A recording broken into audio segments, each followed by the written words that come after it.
high school, you went to the football games, and you know this was traditional. You had your pizza afterwards, and finally graduated out of this life, and you had to make a decision as to what you're going to do.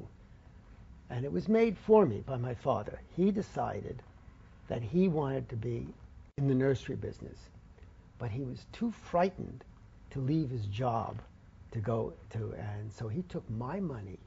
At that time, when I was like 13, 14, I worked summers in they call the, what was it, in Pine Bush. It was the black dirt area, and they raised celery and onions. And it would be a quarter an hour, give you a sense of how long ago it was. So after a day's work, you made a total of maybe $2. And at the end of the week, you could splurge, take the money and splurge. But I was the kind of a kid who didn't know what I wanted, so I always put it in the bank. And I ended up, years later, with about $300 in the bank.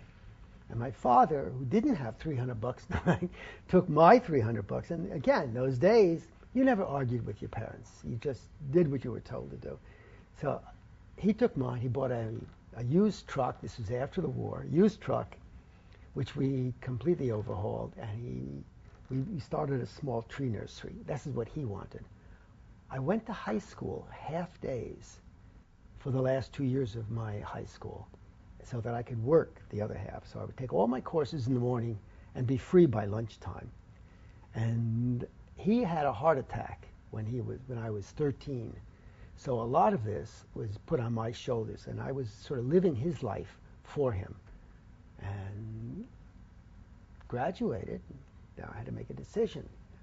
Should I continue to, we had this really marginal existence in the nursery. Should I stay on the nursery and try to build it, or try to go to college? Well, coming from a Jewish background, there was no question. You didn't go straight to work. You went to college. That was the most important thing in life, was to continue your education. The difficulty was we didn't have any money to send me to college. So I applied to 3 different places. Farmingdale, because that's where he went, and that's where I had my heart set on. Cornell, because he told me I should apply there. And Syracuse. I don't think I ever finished my application to Syracuse, and I got accepted in Cornell. And there was no question in his mind that's where I was going. And so I went to Cornell to study horticulture, ornamental horticulture, with the notion that I would come back and run the nursery or do something like that. And the end of my first term, he died. His heart gave out, and I decided to leave Cornell, come back, live with my mother, and continue the nursery business, which I did for about a year.